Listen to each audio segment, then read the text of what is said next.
Diga a todos que foi um prazer trabalhar com eles. As portas se fecharam diante do rosto atônito dele. Enquanto o elevador descia, meu telefone começou a tocar. O nome de Léo apareceu na tela. Respirei fundo antes de atender.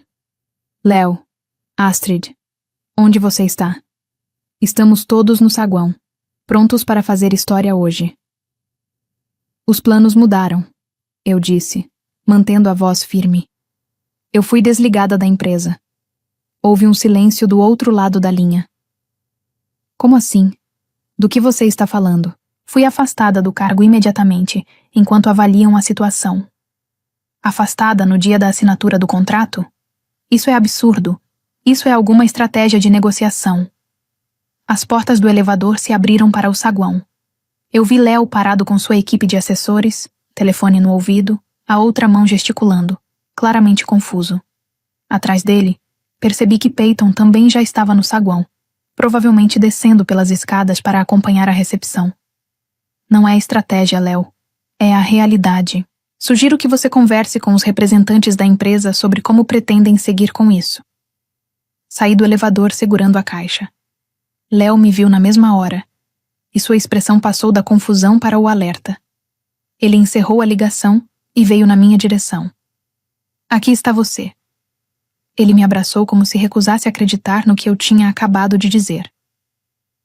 Pronta para assinar a fusão? Respirei fundo, percebendo Peyton nos observando. Acho que não.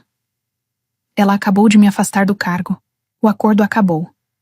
A expressão dele endureceu ao se virar para Peyton, que havia se aproximado. Você fez o quê? O rosto de Peyton mudou de uma confiança arrogante para confusão quando entendeu o que Léo disse. Atrás dele, toda a equipe de investimentos da Orion observava, incrédula. Eu só estava cumprindo as regras da empresa, ela disse, nervosa, segurando o manual como se fosse um escudo. A roupa dela não está de acordo com o código de vestimenta da empresa, e isso precisa ser avaliado formalmente.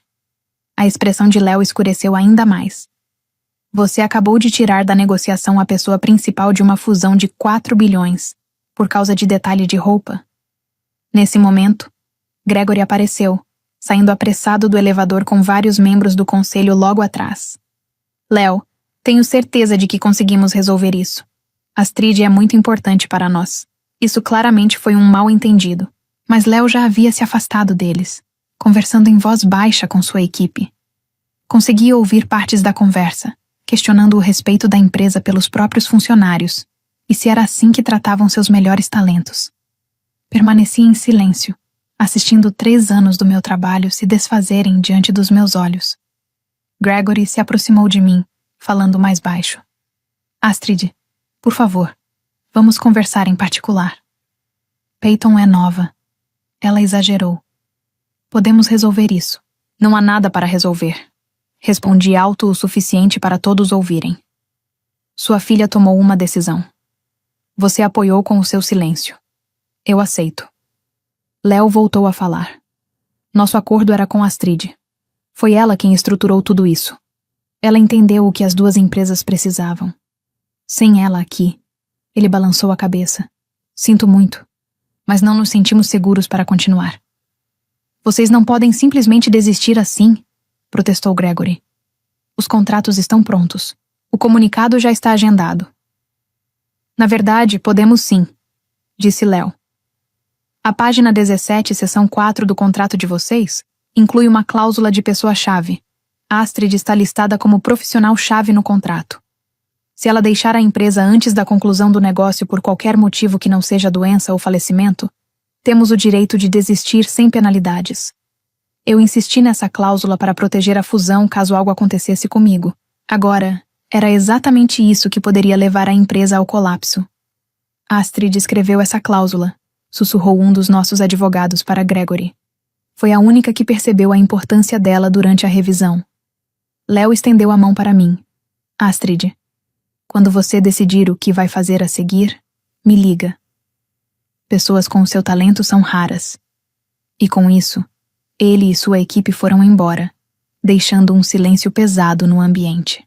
Assenti uma única vez para meus antigos colegas E também saí, ignorando Gregory me chamando para voltar. Lá fora, o ar da primavera parecia diferente, mais leve, apesar do peso de tudo que tinha acontecido.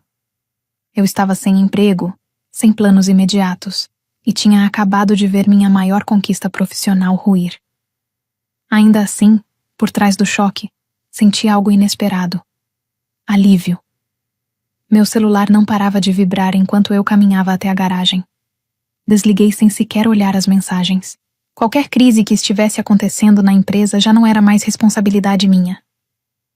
Em casa, servi uma taça de vinho e me sentei na varanda, observando o pôr do sol colorir o céu de um jeito que eu não via há anos. Quando foi a última vez que cheguei em casa antes de escurecer? Quando foi a última vez que parei para olhar o céu? Naquela noite, alertas começaram a surgir no meu tablet.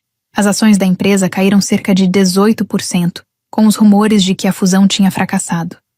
Na manhã seguinte, poderiam cair mais 7%. Milhares de empregos estavam em risco. A empresa que eu tanto me esforcei para salvar, agora estava em queda livre. Uma parte de mim se sentia culpada. Eram pessoas boas que seriam afetadas. Mas uma parte mais forte sabia que eu não tinha falhado com elas. A responsabilidade era da liderança. Durante a semana seguinte, ignorei ligações e mensagens.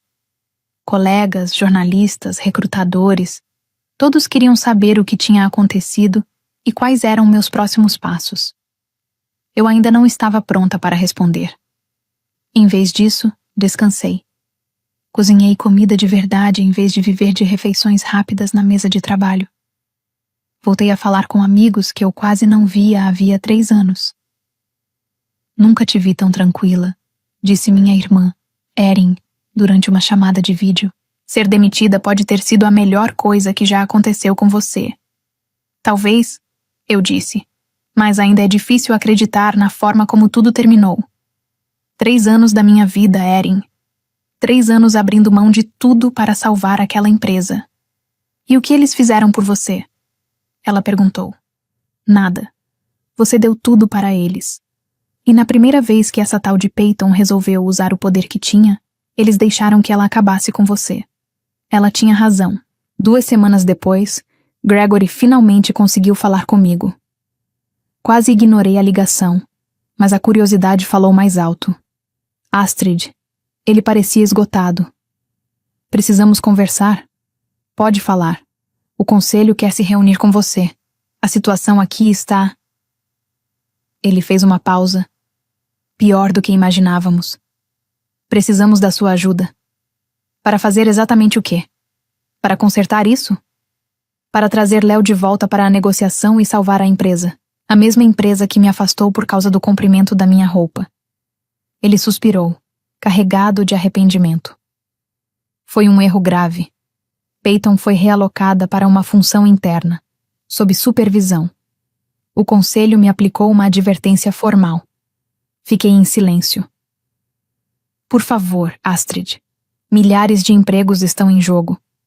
Pessoas que trabalharam ao seu lado, que te respeitam. Pessoas que ficaram em silêncio enquanto eu era exposta daquela forma. Pensei. Mas guardei isso só para mim.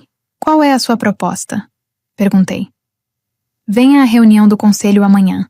Apresente suas condições. Pensei em desligar, porém algo dentro de mim, a parte de mim que passou 3 anos tentando salvar aquela empresa, não conseguia simplesmente desistir.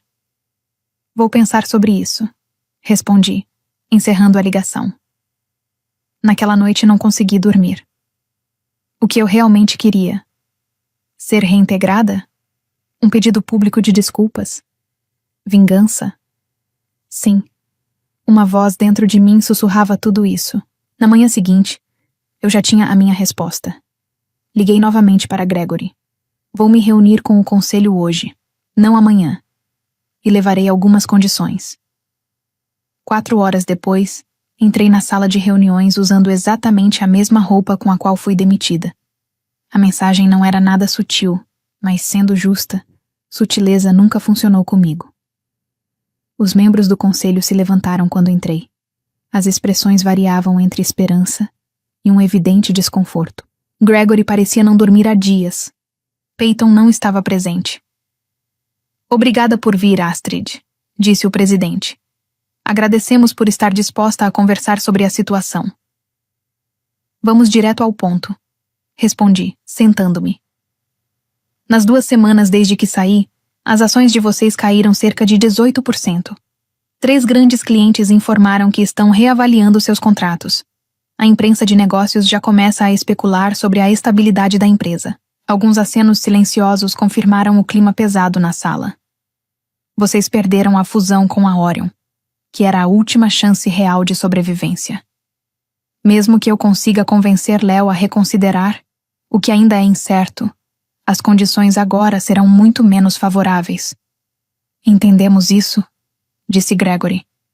Mas precisamos tentar alguma coisa. Por que eu ajudaria vocês? Perguntei. Vocês ficaram em silêncio, enquanto a filha dele me demitia por um capricho. Nenhum de vocês disse nada. Olhei ao redor da mesa, encarando cada um diretamente, sem que ninguém tivesse me defendido ou defendido o trabalho que eu fiz. Alguns se remexeram desconfortáveis em suas cadeiras. Cometemos um erro grave, admitiu o presidente. O que seria necessário para você voltar? Abri minha bolsa e retirei uma pasta. Estas são as minhas condições. Não são negociáveis. Coloquei o documento diante dele e observei enquanto começava a ler. Era um material de 3 páginas preparado pelo meu advogado durante a noite. As sobrancelhas do presidente se levantaram à medida que avançava na leitura. Ele passou o documento para Gregory, que ficou visivelmente tenso. É bastante detalhado, comentou Gregory. Sim. Inclui minha reintegração completa, com salário triplicado, um assento no conselho, autonomia total sobre a estratégia e uma participação relevante na empresa. Além disso, uma declaração pública reconhecendo o erro na minha demissão e esta cláusula sobre novos projetos. O presidente ergueu o olhar. Pode explicar essa parte? Qualquer novo projeto será estruturado como um novo negócio em parceria, onde eu mantenho participação relevante e controle criativo.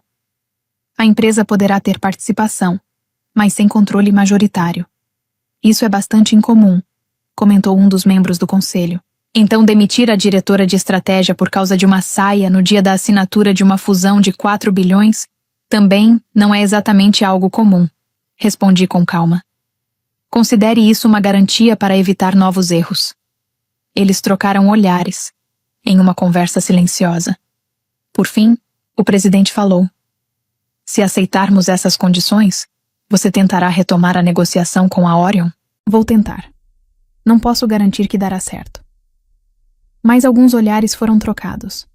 Então o presidente me devolveu o documento, indicando concordância inicial com os termos.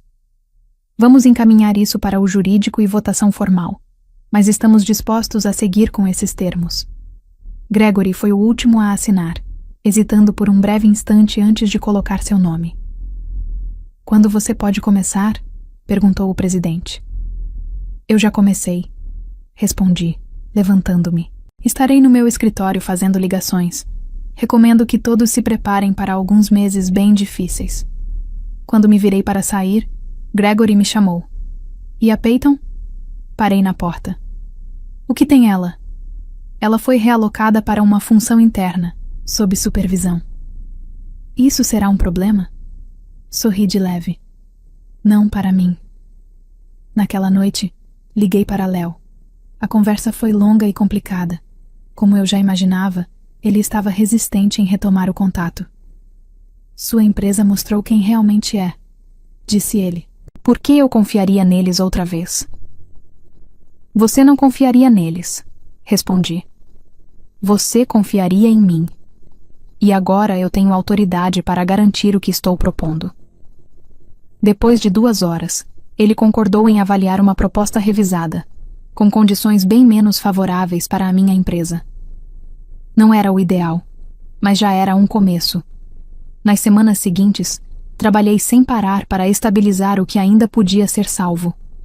Muitos setores precisaram ser reorganizados. Algumas pessoas acabaram sendo desligadas. Nenhuma delas estava naquela sala no dia em que fui demitida. Eu encontrava Peyton ocasionalmente pelos corredores. Ela sempre desviava o olhar. Nunca me aproximei, nem mencionei seu nome em reuniões. Sua presença ou ausência não fazia diferença para mim, ou pelo menos era isso que eu dizia a mim mesma. Mas uma ideia começou a tomar forma na minha mente desde o primeiro dia em que voltei. Aquela cláusula incomum no meu contrato não estava ali por acaso. Eu tinha um plano.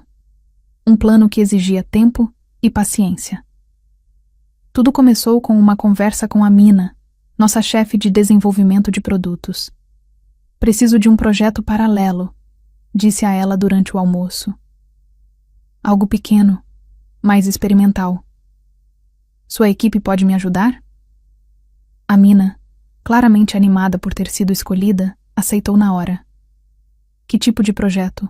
Tenho pensado em roupas profissionais, especialmente voltadas para o público feminino. Ela pareceu surpresa. Não é exatamente o nosso setor. Não, concordei. Mas é um campo com muito espaço para inovação. E meu contrato permite explorar novos caminhos. Em poucos dias, a Mina reuniu uma equipe reduzida. Trabalhamos à noite e nos fins de semana pesquisando, criando protótipos e testando materiais. Eu estava especialmente interessada em modelos de saias confortáveis e elegantes, com ajustes discretos que permitissem adaptar o comprimento conforme o ambiente, transitando entre o mais conservador e o mais moderno com pequenas mudanças no design. Por que não produzir tudo já dentro de um padrão fixo? Perguntou uma integrante da equipe. Porque cada ambiente de trabalho tem sua própria cultura, expliquei. E as mulheres não deveriam precisar refazer todo o guarda-roupa sempre que mudam de emprego ou quando regras arbitrárias mudam. A equipe abraçou a ideia com entusiasmo. Para elas, aquilo era uma oportunidade criativa fora da rotina, algo leve e motivador ao lado de uma liderança que elas admiravam. Enquanto isso, continuei reconstruindo relações com clientes importantes e, aos poucos, estruturando um novo plano de fusão com a Orion. A empresa ainda corria riscos, mas a ameaça imediata de falência já não era tão iminente. Gregory acompanhava meu trabalho com uma mistura de alívio e exaustão. Ele sabia que eu tinha salvado a situação, pelo menos por enquanto. Mas também percebia que eu não era mais a mesma pessoa que saiu dali naquele dia, carregando uma caixa com seus pertences. Você mudou, comentou ele certa noite, enquanto analisávamos as projeções trimestrais. Mudei? Respondi. Você está mais fria, mais distante. Sorri levemente. As experiências moldam a gente, Gregory. Ser demitida diante de 21 colegas em completo silêncio tende a mudar a forma como enxergamos as coisas. Ele fez uma expressão de desconforto. Eu já pedi desculpas por isso. Sim, você já pediu, mais de uma vez. E eu aceitei, mas aceitar não quer dizer esquecer. Com o passar das semanas e dos meses, nosso projeto de vestuário saiu do papel e começou a ganhar forma. Firmamos parceria com uma pequena fábrica para produzir uma linha limitada de protótipos, financiados com meus próprios recursos e com a devida compensação pelo uso de recursos da empresa, conforme previsto em contrato. Os modelos eram elegantes, funcionais e traziam uma proposta sutilmente inovadora. Cada peça carregava nosso principal diferencial, a capacidade de se adaptar a diferentes padrões de ambiente profissional sem abrir mão do conforto ou da estética. Comecei a usar alguns protótipos no trabalho. No início, peças mais discretas, blusas com decotes ajustáveis, casacos com partes removíveis. Ninguém comentou abertamente, mas os olhares diziam tudo. Depois vieram as saias. Bem confeccionadas, com acabamento impecável e aparência totalmente profissional, mas com um ajuste quase imperceptível. Em um dia, no comprimento padrão. No outro, ligeiramente mais curtas. Depois, novamente no padrão. As mulheres do escritório começaram a perguntar onde eu comprava minhas roupas. Em vez de responder de forma direta, passei a convidá-las para pequenos grupos de conversa, onde eu coletava opiniões sobre dificuldades relacionadas ao vestuário no ambiente corporativo. As regras são tão arbitrárias, comentou uma analista sênior. No meu emprego anterior, saias acima do joelho eram normais. Aqui, existem medidas exatas. Isso chega a ser infantil. Outras concordaram com a cabeça. E se, sugeri, Vocês tivessem peças que se adaptassem a diferentes ambientes, mantendo um padrão profissional, mas com flexibilidade? A reação delas confirmou o que eu já imaginava. Tínhamos encontrado uma lacuna real no mercado. 6 meses após o meu retorno, nossa pequena coleção, que batizei de Adaptations, estava pronta para um lançamento inicial. Criamos um site simples, firmamos parceria com um fabricante interessado em crescer e reunimos uma lista cada vez maior de clientes em potencial. Um dia antes do lançamento oficial, convoquei uma reunião geral com toda a empresa. Todos compareceram, curiosos com o convite em comum. Ao caminhar até a frente da sala, notei com certa satisfação que Peyton estava presente, sentada ao fundo, tentando passar despercebida. Obrigada a todos por estarem aqui, comecei. Hoje marca um momento importante para a empresa. Superamos um período difícil, estabilizamos nosso negócio principal e agora estamos prontos para apresentar algo novo. Gregory, sentado na primeira fila, parecia desconfortável. Ele sabia do projeto, mas não esperava aquele nível de exposição. Nos últimos 6 meses, uma pequena equipe trabalhou em um projeto especial.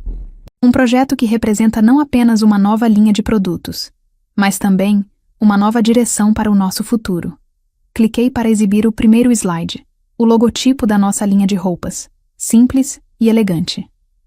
Tenho o prazer de apresentar a Adaptations, uma linha de roupas profissionais pensada para se adaptar às mudanças nos ambientes e nas exigências de trabalho. Murmúrios se espalharam pela sala enquanto avancei para o próximo slide, que mostrava modelos usando nossas peças. Isso não é apenas roupa, continuei. São soluções práticas. Cada peça foi pensada para resolver desafios reais enfrentados por mulheres no ambiente profissional. Caminhei até o centro, ajustando levemente a minha própria saia, um dos nossos modelos. Observem esta peça que estou usando. À primeira vista, parece uma saia lápis comum, mas possui um sistema discreto de ajuste. Com pequenos movimentos, é possível alterar o comprimento em até 10 centímetros, mantendo um visual totalmente profissional. Demonstrei o funcionamento, mostrando como a peça se adaptava sem perder o caimento. Chega de precisar de várias roupas para diferentes ambientes. Chega de se preocupar com mudanças arbitrárias de regras. Gregory se mexeu na cadeira, visivelmente desconfortável. Alguns membros do conselho trocaram olhares. Lá no fundo, Peyton observava fixamente, com expressão de reconhecimento. Talvez vocês estejam se perguntando por que uma empresa como a nossa está lançando uma linha de roupas. Continuei, com um leve sorriso. A resposta é simples. Identificamos uma demanda e desenvolvemos uma solução, exatamente como fazemos no nosso negócio principal. Avancei para o slide seguinte, exibindo projeções de receita que fizeram alguns executivos se ajeitarem nas cadeiras. Nossa pesquisa aponta uma demanda relevante por roupas profissionais adaptáveis. Estabelecemos parcerias de produção, estruturamos canais de distribuição e criamos uma estratégia de marketing com uma comunicação mais real e próxima das pessoas. Fiz uma pausa e encontrei o olhar de Peyton. Cada peça trará uma etiqueta explicando sua origem. A história de como uma decisão arbitrária, baseada no comprimento de uma saia, quase comprometeu uma empresa tradicional e inviabilizou uma fusão de 4 bilhões. A sala ficou completamente silenciosa. Ninguém olhou diretamente para Peyton, mas todos entenderam. Aquele episódio deixou algo claro. Quando a competência é colocada em segundo plano por julgamentos superficiais, todos saem perdendo. A Adaptations surge como uma resposta concreta a esse problema. Avancei para o último slide, exibindo a data de lançamento, marcada para o dia seguinte. De acordo com o meu contrato, que me garante controle sobre novos projetos, a Adaptations funcionará como uma empresa separada, com participação desta organização. Todos os recursos utilizados foram devidamente compensados, e cada detalhe financeiro está documentado. Gregory se levantou. Astrid, estou sabendo desse lançamento só agora. O conselho precisa avaliar esse cronograma. O conselho aprovou meu contrato, que me dá autonomia sobre esse projeto, respondi com calma. O cronograma será mantido, mas agradeço a preocupação. Voltei-me novamente para todos. Isso vai além de roupas. Trata-se de reconhecer que profissionalismo de verdade vem da competência, da dedicação e da integridade, não de regras arbitrárias criadas para limitar. Agradeci a presença de todos e encerrei a reunião, ignorando o burburinho que tomou conta do ambiente. Enquanto as pessoas saíam, percebi que Peyton continuava sentada, olhando para a tela vazia. Passei por ela sem dizer nada. Não era necessário. O lançamento superou todas as expectativas. A imprensa destacou não apenas os produtos inovadores, mas também a história por trás deles. Demitida por causa do comprimento de uma saia. Como uma executiva transformou uma situação humilhante em inovação, dizia uma das manchetes. Os pedidos começaram a chegar imediatamente, superando nossas previsões iniciais. Mulheres de diferentes áreas se identificaram tanto com a funcionalidade das peças, quanto com a mensagem por trás delas. 2 semanas após o lançamento, nosso site saiu do ar por causa do volume de acessos, especialmente depois que Léo, investidor da Orion, mencionou a Adaptations em uma entrevista. Agora eu uso as gravatas deles, afirmou ele. São os acessórios mais bem pensados que já usei e valorizo empresas que priorizam conteúdo em vez de aparência. A entrevista repercutiu rapidamente, os pedidos dobraram e depois triplicaram. Gregory me chamou ao escritório dele no dia seguinte à publicação. Isso ficou maior do que a gente imaginava, disse, apontando para os relatórios de vendas sobre a mesa. Sim, concordei. O conselho está preocupado com o foco. Eles acham que a Adaptations pode estar desviando a atenção do nosso negócio principal. Nosso negócio principal está estável. Os novos termos da fusão estão avançando. Meu trabalho aqui continua sólido. Ele respondeu, soltando um suspiro. Essa não é a verdadeira preocupação, é? Esperei. A história por trás da Adaptations está fazendo a empresa parecer mal e também está afetando a imagem da Peyton. A história é verdadeira, mas é prejudicial. Às vezes a verdade é... Comecei a dizer. Ele se inclinou para a frente. O que você quer, Astrid? Quer expor minha filha para sempre? Fazer todo mundo lembrar desse erro o tempo todo? Pensei por alguns segundos antes de responder. O que eu quero, disse por fim, é que as ações tenham consequências. Consequências de verdade. Quando Peyton me afastou, ela acreditava que nada significativo aconteceria com ela. E vocês ficaram em silêncio, acreditando na mesma coisa. O conselho não fez nada, porque presumiu que a estrutura de poder protegeria todo mundo, menos eu. Levantei-me. A Adaptations não tem a ver com humilhação. Tem a ver com transformação. É pegar algo negativo e construir valor a partir disso. Essa é uma lição que vale a pena existir. Deixei que ele refletisse sobre o que eu disse. 3 meses depois do lançamento, a Adaptations já tinha se tornado um fenômeno. Expandimos para roupas masculinas, acessórios e itens essenciais para o ambiente de trabalho. Cada peça mantinha nossa ideia central de adaptação e flexibilidade, e todas carregavam a nossa história. Os resultados financeiros eram claros. A Adaptations rapidamente se tornou uma das áreas que mais crescem dentro da empresa. A participação de 40% passou a ser o ativo mais valioso da organização. Enquanto isso, a fusão renegociada com a Orion foi finalmente concluída, em condições bem menos favoráveis do que as originais, mas suficientes para garantir a sobrevivência.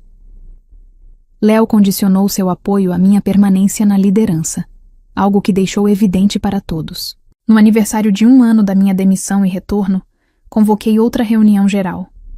O clima era completamente diferente dessa vez. Havia empolgação, não mais confusão. Subi ao palco usando nosso modelo mais recente, um vestido com uma engenharia discreta e eficiente, capaz de transitar do estilo mais conservador para o moderno com poucos ajustes. Há 1 ano, fui afastada desta empresa por causa de uma bainha, comecei. Hoje, quero falar sobre crescimento. Não só financeiro, mas também de entendimento. Apontei para os gráficos de vendas, que mostravam a trajetória impressionante da Adaptations. Nossa linha de roupas começou como uma resposta a julgamentos arbitrários e acabou se tornando algo maior.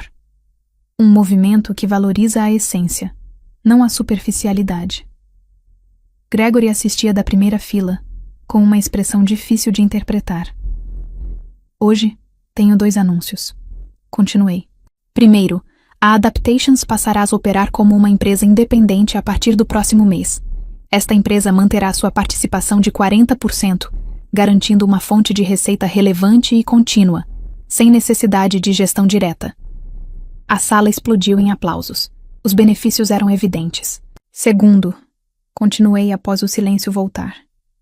Criei uma fundação financiada pelos lucros da Adaptations. A iniciativa será voltada ao desenvolvimento profissional e vai oferecer bolsas e mentoria para mulheres que enfrentam discriminação no ambiente de trabalho. O primeiro programa levará o nome desta empresa, reconhecendo que, muitas vezes, as maiores lições surgem das experiências mais difíceis. Fiz uma pausa e encontrei Peyton na plateia. Ela não estava mais escondida no fundo, mas sentada no meio da sala. Menos imponente, mas presente. Muitas pessoas me perguntaram se a Adaptations foi criada por vingança. A resposta não é tão simples. Ela nasceu porque alguém tentou reduzir meu valor profissional a um detalhe de roupa, e eu me recusei a aceitar isso. Caminhei até a frente do palco. A fundação também vai oferecer um programa específico, uma oportunidade para pessoas que cometeram erros profissionais relevantes, mas demonstraram crescimento real depois disso. As inscrições já estão abertas. Os olhos de Peyton se arregalaram levemente. Os erros podem definir quem somos ou podem nos transformar. A escolha é individual. Depois da reunião, Peyton se aproximou de mim pela primeira vez desde aquele dia, 1 ano antes. O programa de bolsas, disse ela, em voz baixa. Isso é de verdade? Tudo o que eu faço é de verdade, respondi. Ela assentiu, visivelmente nervosa. Eu poderia me candidatar? Observei com atenção. A arrogância que ela demonstrava antes havia diminuído bastante. 12 meses em uma função interna, sob supervisão, acompanhando as consequências das próprias decisões, tinham mudado algo nela. O processo é exigente, expliquei. Inclui uma autoavaliação completa e um plano de desenvolvimento. Não existe tratamento especial. Eu entendo, ela disse. Eu só preciso fazer algo diferente. Então seja alguém diferente. Entreguei meu cartão. As informações estão no site da fundação. As inscrições terminam em 2 semanas. 2 meses depois, a separação da Adaptations foi concluída. Continuei ligada à empresa original como membro do conselho e consultora estratégica, mas meu foco principal passou a ser a expansão da marca e da fundação. Peyton se candidatou. A candidatura dela não era a melhor, nem a pior. O comitê de seleção, do qual eu me retirei propositalmente, decidiu oferecer a ela uma vaga parcial. Não era uma bolsa completa, mas um reconhecimento do potencial de evolução. Quando recebeu a resposta, ela me enviou apenas uma mensagem. Obrigada pela chance de ser mais do que o meu pior momento. Não respondi, mas guardei a mensagem. A empresa original nunca voltou ao nível que tinha antes, mas conseguiu se estabilizar como uma organização menor e mais focada. Gregory acabou se afastando, entendendo que uma nova liderança era necessária. Quanto a mim, a Adaptations ultrapassou tudo o que eu tinha imaginado no início. O que começou como uma reação a uma situação humilhante se transformou em um projeto que ajudou milhares de mulheres a enfrentarem o ambiente corporativo sem abrir mão da própria dignidade ou estilo. Se isso pode ser chamado de vingança, ela não esteve na queda da Peyton nem nas dificuldades da empresa. Ela esteve na minha capacidade de transformar um momento que deveria me diminuir em algo que inspirou outras pessoas. A consequência não foi apenas a perda de prestígio da Peyton ou a desvalorização da empresa. Foi o fato de que todos os envolvidos, inclusive eu, precisaram encarar o verdadeiro significado de valor profissional e integridade. Às vezes, a resposta mais forte para quem tenta te diminuir é crescer tanto que a outra pessoa não tem escolha, a não ser viver a sua sombra. E essa sombra, eu aprendi, pode tanto escurecer quanto iluminar, dependendo de como você decide projetá-la. A história mostra que competência sem proteção estratégica é vulnerável dentro de estruturas de poder. Não basta ser indispensável. É preciso garantir que sua posição esteja formalmente reconhecida e protegida. Astrid não venceu apenas por talento, mas porque antecipou riscos e criou mecanismos que sustentaram seu valor mesmo fora da empresa. Outro ponto essencial é que liderança não se mede apenas por decisões, mas também pelos silêncios. Gregory não agiu diretamente contra Astrid, mas sua omissão teve o mesmo peso de uma decisão ativa. No mundo real, muitas quedas profissionais não acontecem por falta de capacidade, mas por ausência de posicionamento diante de injustiças. A lição final é clara: transforme perdas em ativos estratégicos. Quem domina essa habilidade não depende de reconhecimento imediato, porque cria valor mesmo em cenários adversos. O que realmente destruiu a empresa não foi a decisão impulsiva de Peyton, mas a cultura silenciosa que permitiu que aquilo acontecesse. Organizações que ignoram o mérito em favor de hierarquia acabam criando ambientes frágeis, onde decisões irracionais ganham espaço. Astrid percebeu algo que poucos enxergam. O poder não está apenas no cargo, mas na capacidade de influenciar resultados independentemente da estrutura. Ao transformar sua humilhação em inovação, ela deixou de depender da validação externa e passou a ditar as regras do jogo. Isso levanta uma questão incômoda. Quantas pessoas altamente competentes continuam presas a sistemas que nunca foram feitos para reconhecê-las? Talvez o maior erro não seja ser subestimado, mas permanecer em um lugar que depende disso para funcionar. Agora me diz, no lugar de Astrid, você teria voltado para salvar a empresa depois de tudo, ou deixaria que ela enfrentasse as consequências sozinha? Você acredita que Gregory foi apenas fraco diante da situação, ou conscientemente escolheu proteger o poder da filha? Escreve aqui nos comentários. Eu quero muito saber. E não esquece, deixa também o seu comentário com uma classificação de 1 a 10 para mostrar o quanto você gostou, porque assim eu consigo trazer mais vídeos que sejam interessantes para você. Se esse conteúdo te fez pensar diferente, já deixa o like e se inscreve no canal para não perder as próximas histórias, porque a próxima pode mexer ainda mais com a forma como você enxerga poder, carreira e decisões. Alinhamento operacional. Era o que dizia o convite enviado às 7h14 da manhã. Sem pauta, sem material de leitura prévia, apenas aquela frase: alinhamento operacional, na minha caixa de entrada, como se nada estivesse acontecendo. Eram 8h47 de uma terça-feira, quando entrei na sala de conferências. Marcus Holt já estava sentado. Havia também alguém que eu não reconheci de imediato. Um rapaz na casa dos 20 e poucos anos, sentado à esquerda de Marcus, com as mãos apoiadas sobre a mesa como se tivesse ensaiado aquela postura. Vestia um terno ligeiramente maior do que deveria. Parecia nervoso, e tinha motivos para isso. Marcus não perdeu tempo. Noah, disse ele, estamos reorganizando a liderança de receita a partir de hoje. Olhei para ele. Ainda não havia dito nada. Então explicou que meu cargo atual, diretor sênior de operações de receita e arquitetura de sistemas, estava sendo reestruturado. Disse que a empresa precisava de uma liderança de receita mais dinâmica e preparada para os próximos desafios e que eu passaria a ocupar uma nova função, consultor sênior de suporte a sistemas. Eu sabia exatamente o que aquilo significava. Sem equipe subordinada, sem contato com clientes, sem lugar na mesa da liderança. Um cargo com a palavra consultor no nome, criado para parecer uma mudança lateral, quando na verdade era um rebaixamento disfarçado. Em seguida, apresentou o jovem ao seu lado. Kyle Holt, o novo chefe de operações de receita.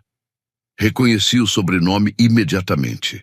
Kyle era filho de Raymond Holt, sócio de Marcus, e o homem que vinha se aproximando discretamente da estrutura executiva da Veltrix Solutions nos últimos 2 anos. Eu já havia visto Raymond em jantares do conselho. Observava a maneira como conduzia as conversas, com a paciência característica de alguém que estava construindo algo a longo prazo. Naquele momento, finalmente entendi o que ele estava construindo. Se esta é sua primeira vez aqui, inscreva-se para fazer parte da nossa comunidade. Compartilho histórias reais do mundo corporativo todos os dias para quem acredita que competência silenciosa merece reconhecimento. Kyle tinha 26 anos. A nomeação causou surpresa entre vários profissionais experientes da empresa, principalmente porque ele nunca havia liderado uma operação de receita em uma empresa de software corporativo. Seu único cargo registrado no organograma interno, atualizado nas últimas 48 horas, era o de consultor de crescimento estratégico, uma função que sequer existia 3 semanas antes. Antes disso, segundo informações que confirmei posteriormente, ele trabalhava como estrategista de crescimento em uma marca de roupas financiada parcialmente por Raymond Holt. Ele nunca havia trabalhado com software B2B. Nunca tinha administrado o relacionamento com um cliente corporativo. Nunca tinha operado um sistema de automação, um fluxo de renovação contratual ou uma integração de API em toda a sua carreira profissional. E agora estava sentado naquela sala de conferências, vestindo um terno que nem servia direito, prestes a receber tudo aquilo que levei 14 anos para construir. Fiz 2 perguntas a Marcus, calmamente, sem elevar a voz e sem demonstrar emoção. Primeiro, qual seria o cronograma da transição? Marcus respondeu que começava naquele mesmo dia. Segundo, o conselho tinha conhecimento da decisão? Marcus respondeu que o conselho havia sido informado. Mais tarde descobri que o conselho havia sido informado da mudança de liderança, mas não da dependência crítica que o sistema tinha de processos não documentados que apenas eu conhecia. Agradeci. Levantei-me. Saí da sala. No corredor, respirei fundo. Então comecei a pensar com clareza. Meu nome é Noah Mercer. Tenho 43 anos. Entrei na Veltrix Solutions há 14 anos como analista de dados júnior, quando a empresa tinha apenas 22 funcionários e um sistema de faturamento sustentado por planilhas, intuição e sorte. Ao longo dos 14 anos seguintes, construí a infraestrutura que a empresa utiliza até hoje. Estruturei o processo de integração de clientes. Desenvolvi do zero o sistema de automação de renovações. Também criei e mantive todas as integrações de API que conectavam a plataforma da Veltrix Solutions a 6 de suas principais contas corporativas. O sistema que desenvolvi passou a processar 73% de toda a receita recorrente da empresa. Cada dólar de receita contratual previsível em que a empresa confiava passava por um sistema que existia porque eu o projetei, construí, testei, corrigi e aperfeiçoei silenciosamente ao longo dos anos. Marcus Holt acabara de rebaixar a única pessoa que realmente compreendia como tudo aquilo funcionava. E havia entregue aquela responsabilidade a um jovem de 26 anos que nem sequer entendia o propósito do sistema. Voltei para minha mesa. Minha nova mesa no espaço aberto, não o escritório que ocupei durante 6 anos. Abri meu disco rígido pessoal criptografado. Não um equipamento da empresa. O meu. Eles haviam tomado a decisão deles.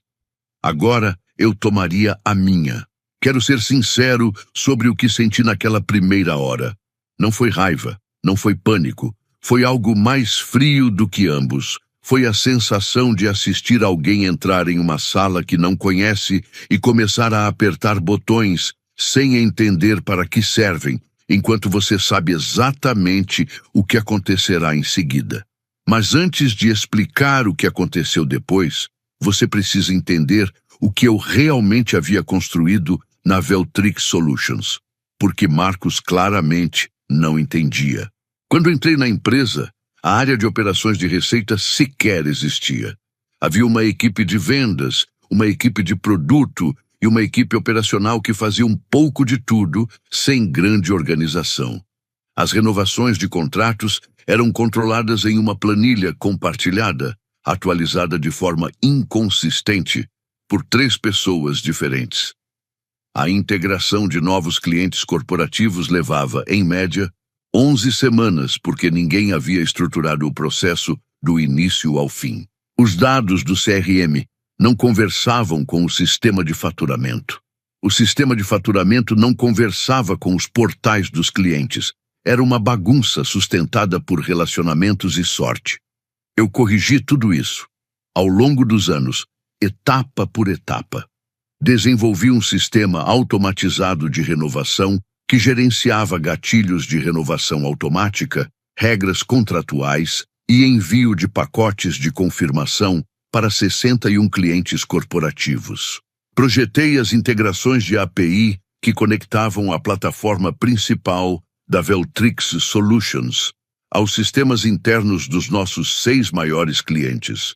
Integrações que exigiam configurações específicas para cada empresa e que eu mesmo mantinha. Também desenvolvi a arquitetura de dados que permitiu à equipe financeira produzir previsões de receita confiáveis pela primeira vez na história da companhia.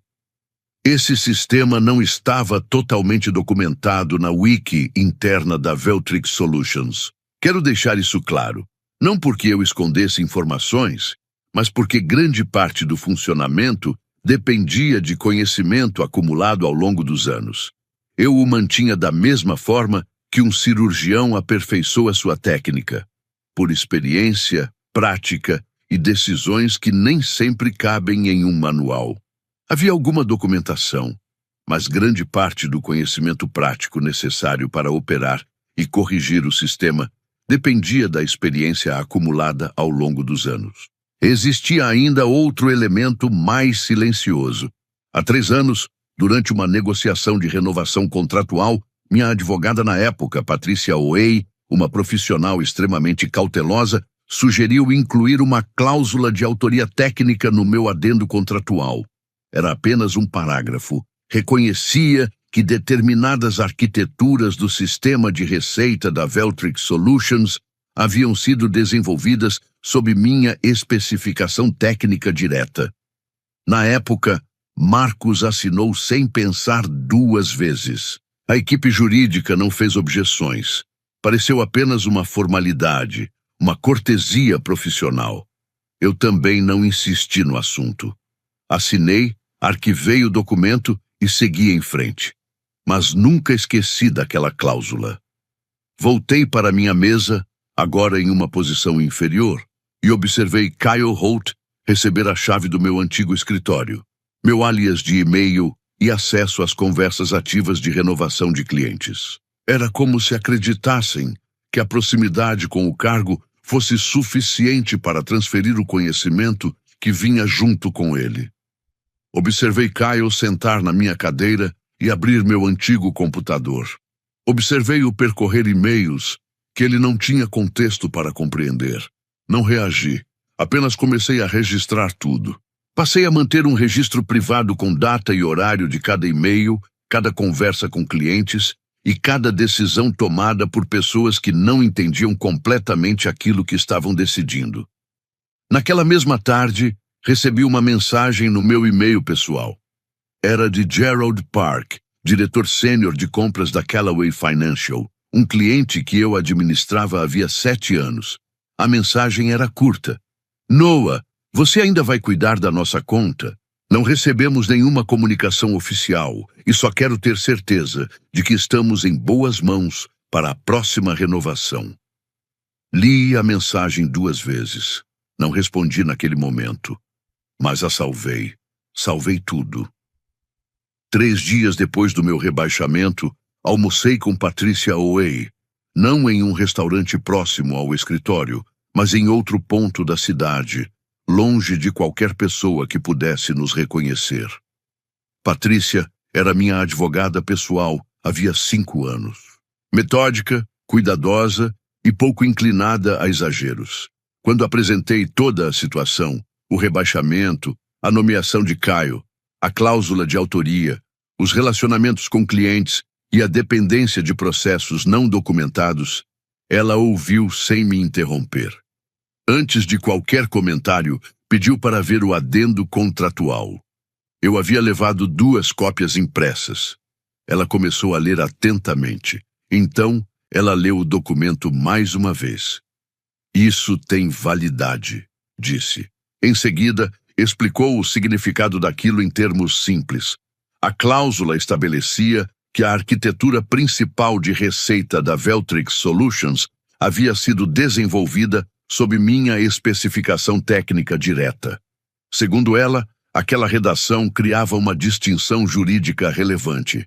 A Veltrix Solutions era proprietária do sistema. A Veltrix Solutions era dona dos servidores, da infraestrutura e de todos os ativos relacionados ao sistema. Porém, a forma como aquela arquitetura havia sido construída criava uma dependência operacional significativa do conhecimento técnico acumulado ao longo dos anos.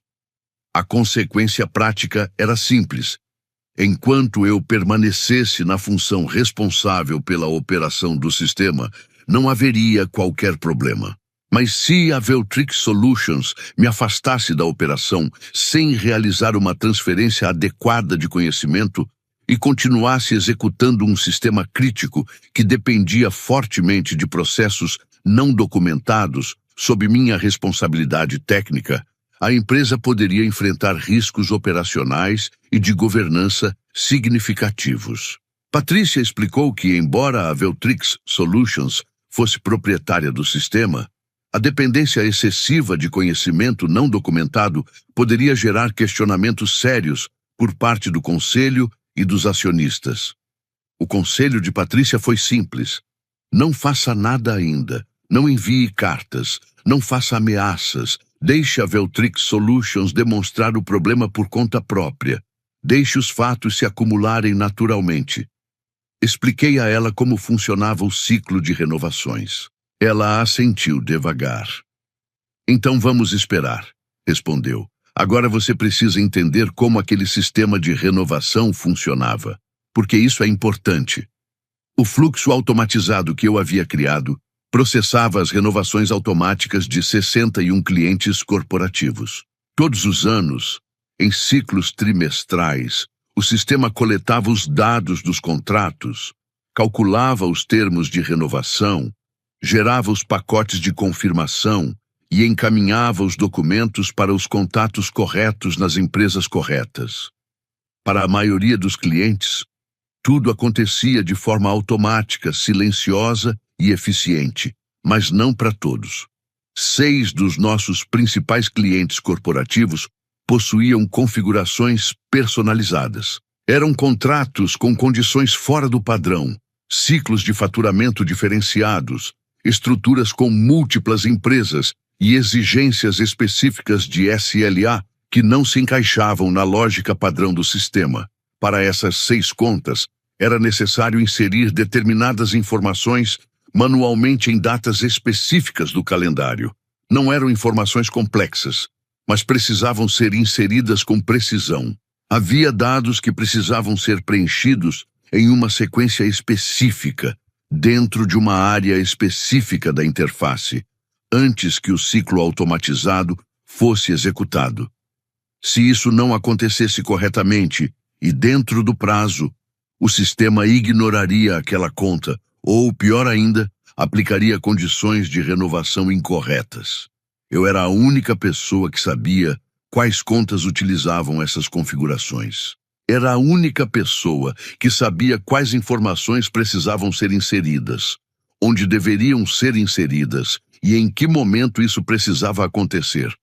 Ninguém havia explicado isso a Caio, não porque alguém estivesse escondendo informações dele, mas porque ninguém mais na Veltrix Solutions conhecia o processo profundamente, o bastante para explicar. Aquilo não estava em nenhum material de integração. Não estava na wiki interna. Existia principalmente na minha experiência prática e em um conjunto de anotações privadas de manutenção que eu mantinha em meu disco rígido criptografado. Eu não sabotei nada. Quero deixar isso absolutamente claro. Não mexi no sistema, não removi arquivos, não alterei uma única configuração, apenas me afastei. Parei de executar aquele trabalho invisível de manutenção que durante anos realizei sem reconhecimento e sem chamar atenção. Deixei o sistema operar da mesma forma que operaria sem a minha presença. Kyle tinha o cargo. Kyle tinha o escritório. Kyle tinha o alias de e-mail. O primeiro grande ciclo de renovação, envolvendo 11 contas corporativas, incluindo 3 das 6 que utilizavam configurações personalizadas, estava programado para começar dali a 18 dias. Voltei para minha mesa e esperei. Aqueles 18 dias foram os mais silenciosos que vivi na Veltrix Solutions. Compareci normalmente ao trabalho. Sentei-me todos os dias na minha mesa no espaço aberto. Respondi aos poucos chamados de suporte que apareciam. Questões simples, sem relação com o processo de renovação. Mantive uma expressão neutra. Almocei sozinho. Cumprimentei as pessoas ao chegar e me despedi ao sair. Não revelei nada, mas por trás daquele silêncio eu estava construindo algo. Todos os dias acrescentava novas informações ao meu registro privado. Anotava conversas, e-mails e situações com data e horário. Registrei respostas vagas ou incompletas dadas por Kyle a clientes. Registrei um e-mail em que ele informou a um cliente de médio porte que os termos de renovação estavam sendo revisados quando, na realidade, o contrato possuía valores fixos que não exigiam revisão alguma. Também registrei uma resposta enviada a um gerente de contas corporativas em que ele utilizou uma data de renovação desatualizada, criando divergências que precisaram ser verificadas pela equipe de contas. Separadamente, pareciam erros pequenos. Juntos, formavam um retrato bastante claro de alguém operando um sistema complexo sem realmente compreender seu funcionamento. Por volta do 6º dia, entrei em contato com 2 pessoas da Veltrix Solutions. Fiz perguntas específicas e objetivas que não poderiam ser interpretadas como nada além de preocupação profissional. A primeira pessoa foi Warren Chu, diretor financeiro da empresa. Warren era extremamente rigoroso com números e sempre me tratou com respeito porque eu costumava fornecer informações confiáveis. Fiz uma pergunta simples. As projeções de receita para as renovações do 3º trimestre haviam sido revisadas após a recente mudança de liderança? Warren hesitou antes de responder. Depois disse que acreditava que tudo estava sob controle porque ninguém havia apontado qualquer problema. Ele pareceu levemente desconfortável com a pergunta. Agradeci e encerrei a conversa. A segunda pessoa foi Priyananda, gerente sênior de contas que trabalhava ao meu lado havia 6 anos. Priya compreendia o processo de renovação melhor do que quase qualquer outra pessoa da Veltrix Solutions. Não do ponto de vista técnico, mas do ponto de vista do relacionamento com os clientes. Ela sabia o quanto aquelas contas corporativas eram sensíveis durante o período de renovação dos contratos. Perguntei se Kyle havia recebido algum material explicando as configurações personalizadas das contas. Ela respondeu que não. Disse que já estava pensando em perguntar sobre isso porque estava preocupada. Também contou que havia recebido 2 perguntas de clientes para as quais não sabia responder. Registrei ambas as conversas da forma mais fiel possível, com datas e horários. Também pedi que Patrícia revisasse um documento que eu estava preparando. Era um resumo claro e profissional dos riscos operacionais que a Veltrix Solutions enfrentava naquele momento, sem linguagem emocional, sem reclamações pessoais, apenas fatos, a arquitetura do sistema, as dependências não documentadas, a ausência de transferência de conhecimento, o próximo ciclo de renovação, as contas que estavam em risco.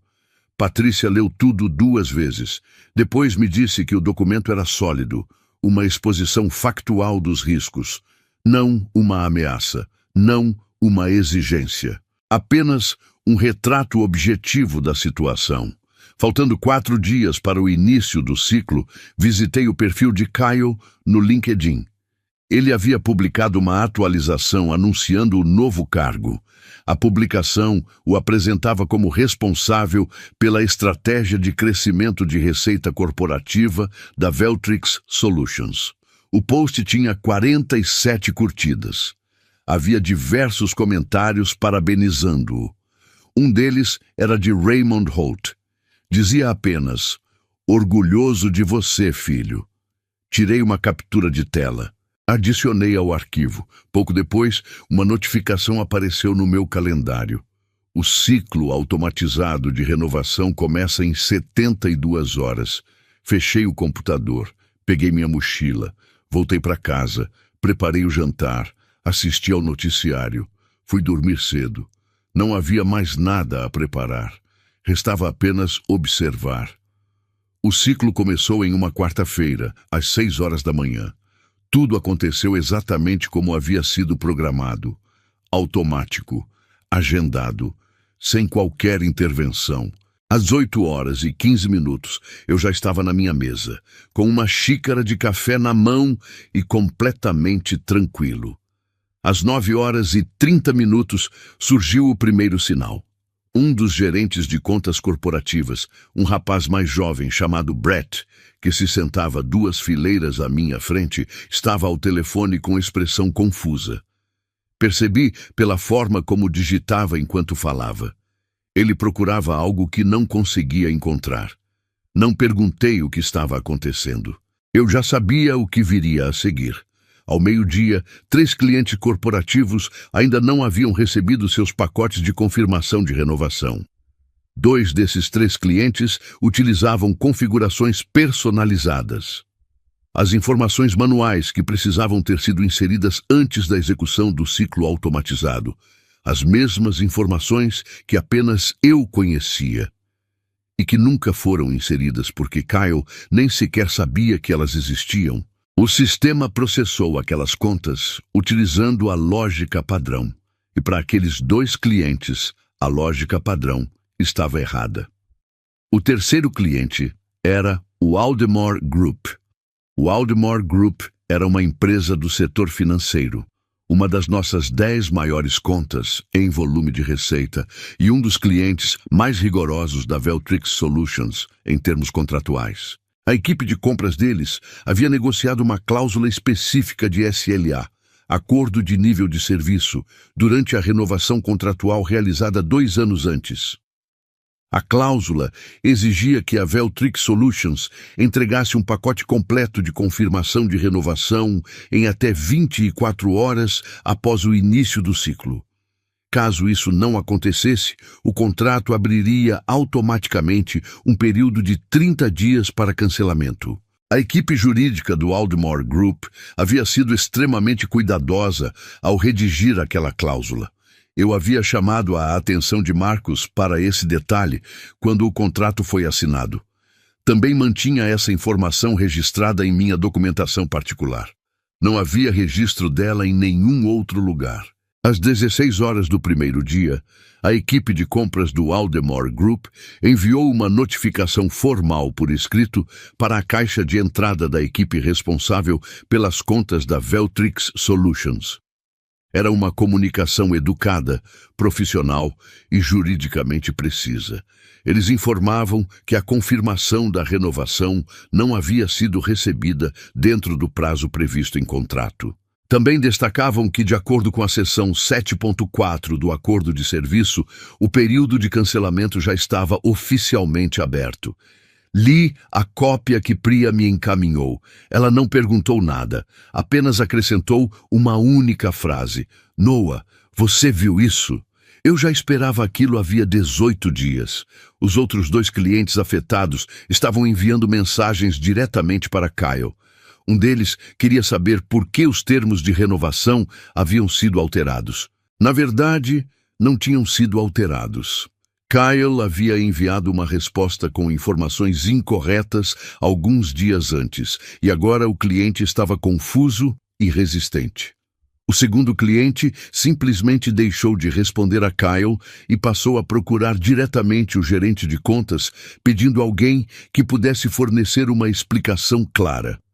As respostas de Kyle estavam ficando cada vez mais lentas, mais vagas e menos objetivas. Naquela mesma tarde, Marcos convocou uma reunião emergencial da liderança de receita. Kyle participou. Eu não fui convidado.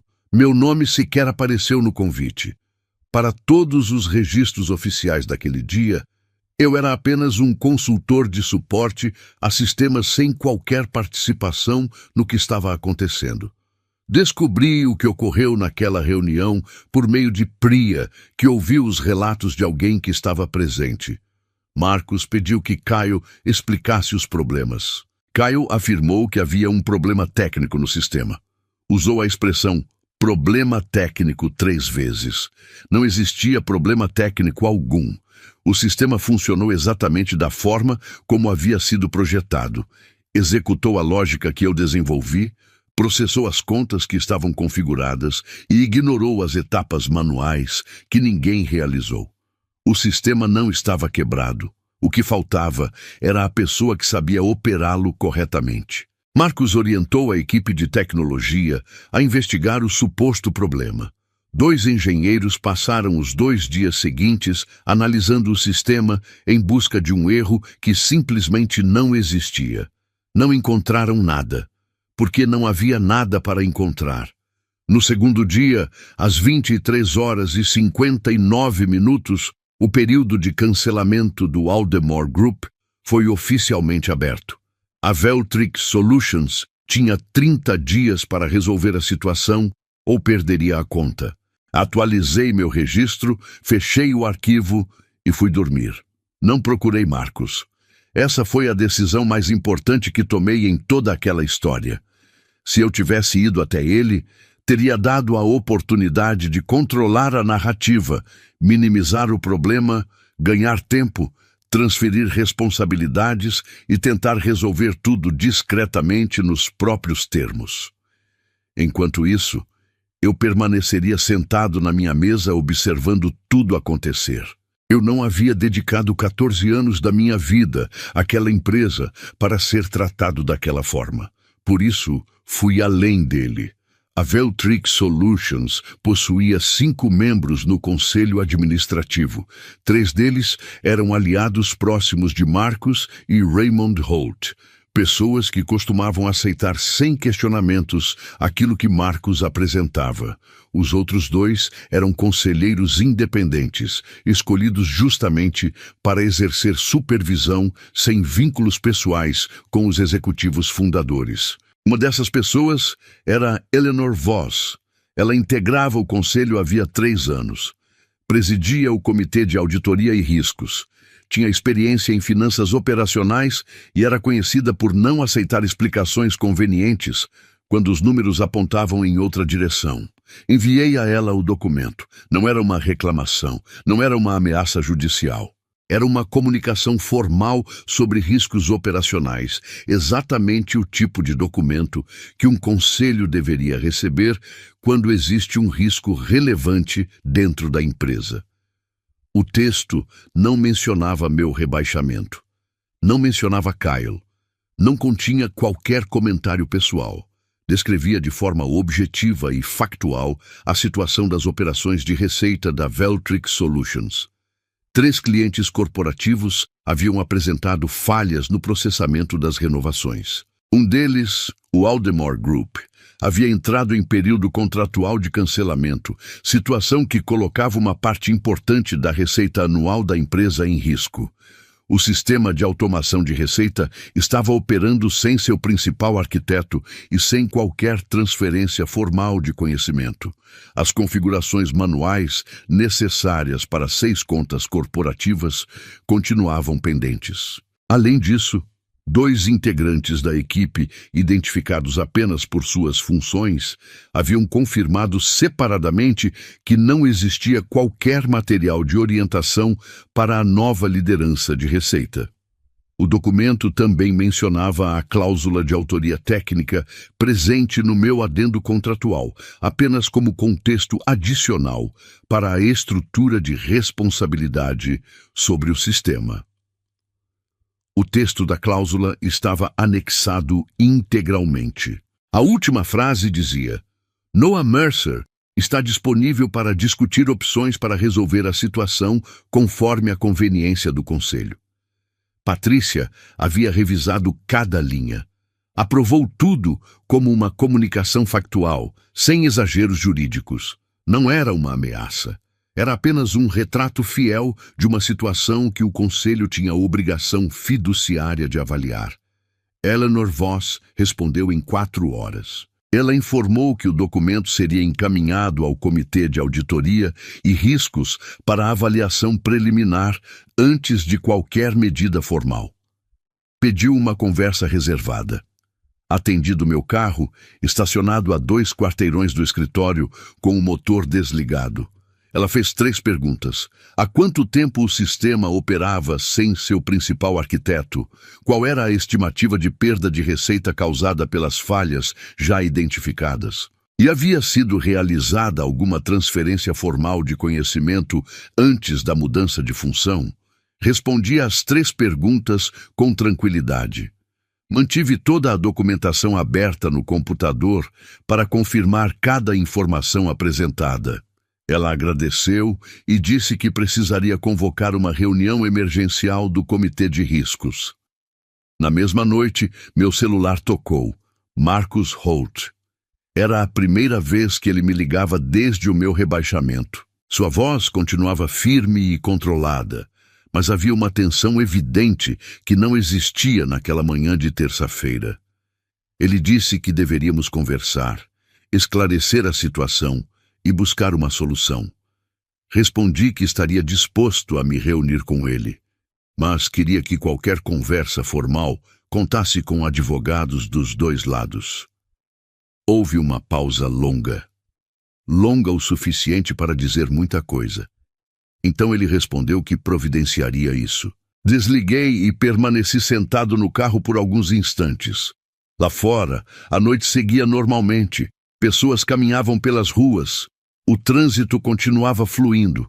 A cidade seguia seu ritmo habitual, mas dentro daquele carro algo havia mudado. O conselho estava se movimentando. Marcus estava me ligando. O mesmo homem que, apenas 4 dias antes, havia entregado o trabalho de uma vida inteira a um rapaz de 26 anos, usando um terno grande demais, agora pedia uma reunião nos meus termos. Voltei para casa. Dormi bem pela primeira vez em 2 semanas. A reunião foi marcada para 6 dias depois do envio do relatório de riscos. Seria realizada na principal sala de conferências da Veltrix Solutions, a mesma sala onde Marcus havia me rebaixado 3 semanas antes. Quando entrei, percebi isso imediatamente. Talvez ninguém tivesse feito de propósito. Mesmo assim, havia algo discretamente satisfatório naquela coincidência. A sala foi enchendo aos poucos. Marcus ocupou a cabeceira da mesa. Raymond Holt sentou-se à sua esquerda, participando oficialmente como consultor estratégico. Kyle ficou ao lado do pai. Parecia não dormir direito havia vários dias. Do outro lado da mesa estava Robert Finch, consultor jurídico da empresa. Um homem cauteloso que mantinha um bloco de notas à frente e não parava de clicar a caneta. Patricia Owey sentou-se ao meu lado. Tinha apenas uma pasta fina diante de si e mantinha a mesma serenidade de sempre. Na tela de vídeo ao fundo da sala, Eleanor Voss observava atentamente. Poucos minutos após o início da reunião, Stuart Kaplan, o segundo conselheiro independente, entrou na chamada de vídeo. Permaneceu em silêncio por bastante tempo, apenas observando. Marcus abriu a reunião exatamente da forma que eu esperava. Acredito que todos aqui possam concordar, começou Marcos, que o objetivo desta reunião é resolver essa questão de transição de sistemas da maneira mais rápida e profissional possível. Patrícia esperou que ele terminasse. Então respondeu, com toda a calma: essa não é uma descrição precisa do motivo desta reunião. Segundo ela, a reunião tratava de falhas operacionais que já haviam afetado clientes importantes, da ausência de uma transferência adequada de conhecimento antes da mudança de liderança e dos riscos de governança que surgiram a partir dessa decisão. A cláusula de autoria técnica presente no adendo contratual do Sr. Mercer era apenas um dos elementos que ajudavam a contextualizar a situação. O ambiente da sala mudou imediatamente. Percebi Robert Finch parar de clicar a caneta. Marcos insistiu. Disse que a cláusula de autoria era apenas um reconhecimento profissional de rotina e que não limitava o direito da Veltrix Solutions de operar sistemas desenvolvidos durante o período em que Noah Mercer trabalhou na empresa. Patrícia abriu sua pasta e retirou 2 cópias impressas do adendo. Empurrou uma delas na direção de Robert Finch e leu o trecho relevante em voz alta, pausadamente, sem fazer comentários adicionais. Robert acompanhou a leitura. Quando ela terminou, ele não concordou imediatamente com Marcos. Leu novamente. Depois colocou o documento sobre a mesa e permaneceu em silêncio por alguns instantes. Aquele silêncio me disse tudo o que eu precisava saber sobre os próximos minutos. Raymond Holt inclinou-se para a frente. Sua voz era calma, mas carregava uma irritação evidente.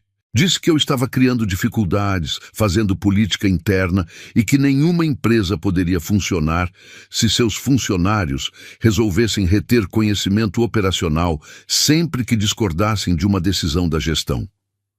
Da tela de vídeo, Eleanor Voss interveio com tranquilidade. Raymond, deixe a equipe jurídica concluir a análise. Raymond recostou-se na cadeira. Robert Finch falou com cautela. Disse que a cláusula criava uma área de ambiguidade jurídica que merecia análise aprofundada e que, somada às falhas operacionais já registradas, representava um risco que a empresa não podia ignorar. Explicou que a situação operacional atual da Veltrix Solutions, executando um sistema crítico sem uma transferência adequada de conhecimento documentado, expunha a empresa a riscos que não haviam sido avaliados anteriormente. Vi o maxilar de Marcos se contrair. Pela primeira vez desde o início da reunião, ele olhou diretamente para mim. "Noah", disse ele, "o que você quer?" Peguei a pasta que estava à minha frente e deslizei uma única folha pela mesa. Deixei que ele lesse. Era uma proposta formal para resolver a situação. Uma página apenas. Sem emoção, sem reclamações, sem acusações. Apenas condições objetivas. Retorno a uma função ativa de liderança operacional com o cargo de diretor de operações de receita. Restauração integral do acesso aos sistemas. Retorno da equipe subordinada. Assento permanente na equipe executiva. Reestruturação salarial alinhada ao valor de mercado da função. Participação acionária baseada em desempenho. E a transferência imediata de Kyle Holt para uma função consultiva sem responsabilidades operacionais, sem contato com clientes e sem permissões de sistema. Concedi 48 horas para uma resposta formal por escrito. Marcos permaneceu olhando para a folha. Raymond começou a falar. Kyle não disse absolutamente nada. Antes que qualquer outra pessoa se manifestasse, Eleanor Voss tomou a palavra. "Para constar em ata", declarou ela com firmeza, "o Conselho realizará uma revisão formal dos processos de governança relacionados à decisão original de pessoal. Essa revisão ocorrerá independentemente de qualquer acordo alcançado hoje e seguirá adiante em qualquer cenário." Ninguém respondeu. A reunião praticamente terminou naquele instante. Marcos saiu sem olhar para mim. Raymond foi logo atrás. Kyle permaneceu sentado por alguns segundos, olhando para a mesa. Depois se levantou e saiu sem encarar ninguém. Robert Finch foi o último a sair. Antes de deixar a sala, olhou para Patrícia. Não disse uma palavra. Apenas fez um discreto aceno de cabeça. Patrícia e eu caminhamos em silêncio até o elevador. Quando as portas se fecharam, ela esboçou um leve sorriso. 48 horas, disse. Eu sei, respondi. Descemos sem acrescentar mais nada. Não havia necessidade. A resposta chegou em 31 horas, 17 horas antes do prazo. Aquilo me revelou exatamente como as discussões internas haviam ocorrido após a reunião. Marcos não tentou fugir da situação. Não contestou a proposta. Não tratou aquilo como um blefe. Voltou para o escritório. Conversou com Robert Finch, provavelmente também com Eleanor Voss, e compreendeu que a situação havia alcançado um ponto sem retorno. A resposta foi enviada por Patrícia, formalmente e por escrito.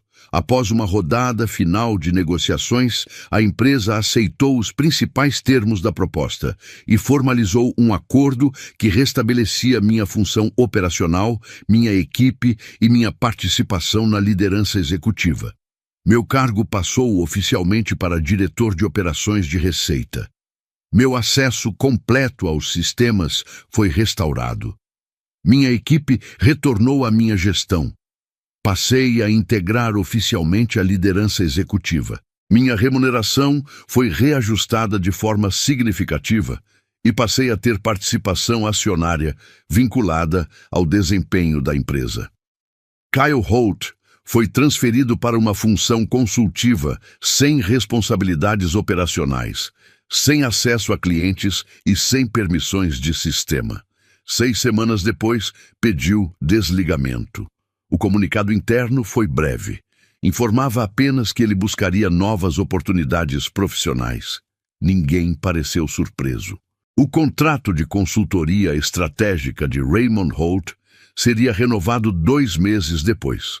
O conselho decidiu não renovar.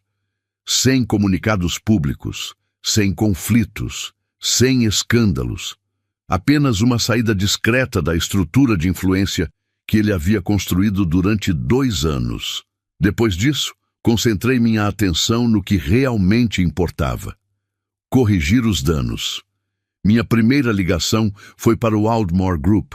Conversei diretamente com o diretor de compras. Expliquei que a Veltrix Solutions havia passado por uma mudança de liderança que gerou uma falha de continuidade operacional. Não atribuí culpa a ninguém. Assumi a responsabilidade pela forma inadequada como a transição havia sido conduzida. Reconheci os transtornos causados durante um período sensível. Ofereci uma extensão da renovação contratual, um crédito de serviço e meu compromisso pessoal de que a conta voltaria a receber o padrão de atendimento esperado. O diretor de compras permaneceu em silêncio por alguns instantes. Então respondeu: "Para ser sincero, nós já estávamos nos perguntando o que havia acontecido com você. É bom saber que voltou. O Aldemore Group permaneceu como cliente. As outras 2 contas afetadas foram estabilizadas em 10 dias. Ambas renovaram seus contratos. As 3 contas continuaram ativas e seguiram normalmente para o próximo ciclo. 3 meses após a reunião, Marcus Holt deixou o cargo de CEO após uma revisão mais ampla de governança que analisou a decisão de pessoal, os problemas operacionais que surgiram em seguida e outras preocupações relacionadas à supervisão executiva. O comunicado oficial informava que ele desejava seguir outros interesses. Era exatamente o tipo de comunicado que todos dentro da empresa sabem interpretar sem necessidade de explicações adicionais. O conselho nomeou um CEO interino vindo de fora da Veltrix Solutions. Enquanto o processo formal de seleção era conduzido, fui convidado a integrar o comitê responsável pela escolha do novo executivo. Aceitei. Quero ser sincero sobre como me senti ao final de tudo isso. porque não foi o que a maioria das pessoas imaginaria. Não me senti vitorioso, não senti que havia vencido uma guerra. O que senti foi algo diferente, uma sensação constante de clareza. Aquela clareza que surge quando algo errado finalmente é corrigido, não de forma perfeita, não sem consequências, mas de maneira suficiente para permitir que você siga em frente sem carregar aquele peso. Nunca quis destruir Marcus Holt, nunca quis humilhar Kyle, nem destruir Raymond Holt. O que eu queria era muito mais simples. Queria ser reconhecido pelo que realmente construí. Queria que a empresa a qual dediquei 14 anos da minha vida profissional fosse administrada com princípios honestos. Queria que o trabalho que mantinha tudo funcionando fosse tratado com a importância que merecia. Quando isso me foi tirado de forma injusta, silenciosa e burocrática, por meio de um convite de calendário e uma frase vaga sobre alinhamento, eu não entrei em desespero. Não implorei. Usei as únicas ferramentas que sempre funcionaram para mim: documentação, paciência e a verdade simples de que ninguém remove a pessoa que construiu a fundação de um prédio e espera que ele continue firme sozinho. Meu nome é Noah Mercer. Sou diretor de operações de receita da Veltrix Solutions. Ocupo um lugar à mesa que ajudei a construir. O escritório onde trabalho hoje é o mesmo que foi ocupado temporariamente durante minha ausência. O painel de controle do sistema que projetei há 11 anos continua iluminando a tela atrás de mim todas as manhãs quando chego. E algumas coisas, no fim das contas, acabam encontrando o lugar onde sempre deveriam ter estado. A história mostra que poder não está no cargo, mas no controle invisível do que mantém tudo funcionando. A verdadeira força de Noah nunca esteve no título que ele carregava, mas no conhecimento que ele acumulou ao longo dos anos e na forma estratégica como escolheu usá-lo. Quando foi rebaixado, ele não reagiu com emoção, porque entendeu algo que poucos percebem. Em estruturas complexas, quem controla os processos críticos controla o destino da organização. O erro da liderança não foi apenas substituir um profissional experiente por alguém despreparado, mas ignorar a dependência silenciosa construída ao longo do tempo. Noah não sabotou, não confrontou diretamente, não criou conflito aberto. Ele apenas deixou a realidade se revelar sozinha. Isso mostra que, em ambientes de poder, a verdade bem documentada e o tempo certo são mais fortes do que qualquer reação impulsiva. O que aconteceu não foi vingança, foi consequência. Essa história ensina que reconhecimento profissional não deve ser pedido, deve ser estruturado. Noah não venceu porque confrontou, mas porque se preparou antes mesmo de precisar lutar. Ele documentou, protegeu seu valor e entendeu que sistemas complexos dependem de pessoas que muitas vezes não aparecem. A grande lição está em nunca confiar apenas no cargo como validação do seu valor, mas sim em construir algo que seja impossível de ignorar.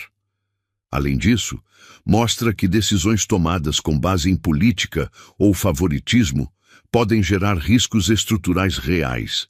Noah não precisou provar que era importante.